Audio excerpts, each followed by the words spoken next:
Lo pernah kepikiran gak, kenapa sepak bola di Indonesia bisa segitunya digilai orang dari Sabang sampai Merauke? Dari anak kecil yang nendang bola plastik di gang sempit, sampai bapak-bapak yang rela begadang demi nonton timnas.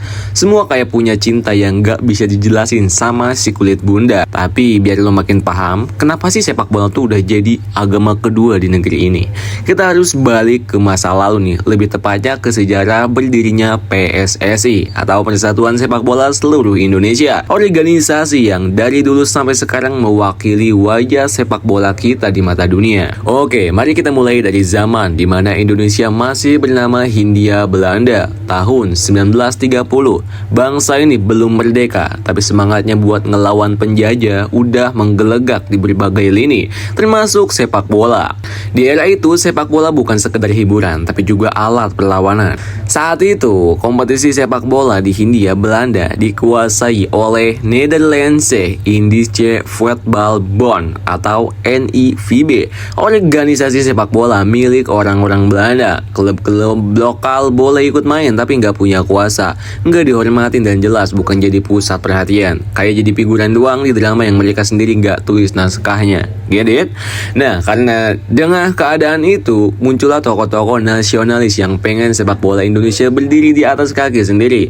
Di sinilah peran penting Soratin Sosrosegondo, seorang insinyur lulusan Jerman yang lebih nasionalis daripada banyak orang zaman sekarang.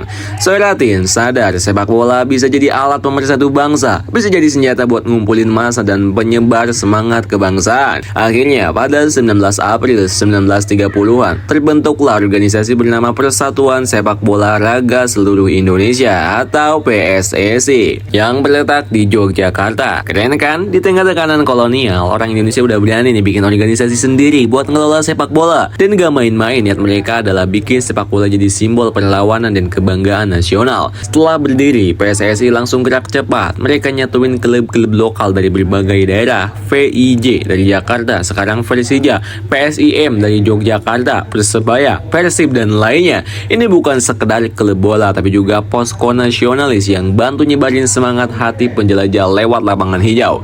Bayangin deh, tiap kali PSSI ngadain pertandingan antar klub lokal, itu kayak unjuk rasa terselubung. Masa kumpul, bawa semangat perjuangan sambil nonton bola jenius. Tahun 1938, momen besar terjadi. Walaupun bukan atas nama PSSI, tim yang mayoritas pemainnya orang Indonesia berhasil ikut Piala Dunia di Perancis. Mereka main sebagai Hindia Belanda dan jadi tim Asia yang pertama kali tampil di Piala Dunia. Sayangnya cuma main sekali lawan Hungaria dan kalah telak 6-0 nih. Tapi tetap aja, itu tonggak sejarah. Kita udah nunjukin ke dunia bahwa sepak bola Asia khususnya Indonesia bisa unjuk gigi lah. At least gitu lah, ya nggak? Masuk ke era kemerdekaan, PSSI makin mantap nih jadi representasi sepak bola nasional. Di tahun 1950-an, Indonesia akhirnya punya Liga Nasional sendiri yang makin terstruktur. Dan PSSI jadi anggotanya FIFA sejak 1952. Coba bayangin, dari organisasi yang dulunya dibentuk sebagai perlawanan, sekarang udah duduk bareng federasi-federasi sepak bola dunia, bro. Prestasi pun mulai berdatangan. Di era 1956, timnas Indonesia lolos ke Olimpiade Melbourne dan bahkan bikin kejutan dengan menahan imbang Uni Soviet, tim kuat Eropa yang akhirnya juara gitu. Itu tuh kayak ada dahan imbang Goliat anjay. Lalu tahun 1960-an, Indonesia berjaya di Asian Games dan mulai ditakuti di level Asia Tenggara. Anjay, mulai OP nih guys. Sayangnya setelah masa-masa emas itu, sepak bola kita mulai mengalami turbulensi. PSSI sempat diwarnai konflik internal, duelisme liga, hingga intervensi politik. Era 2000-an jadi masa kelam, skandal kerusuhan supporter, liga yang gak karuan formatnya, sampai sanksi dari FIFA di tahun 2015 karena pemerintah ikut campur terlalu jauh. Gila nggak tuh? Kita yang dulu pelapor sepak bola Asia malah disangsi karena konflik internal yang gak kelar-kelar bejir.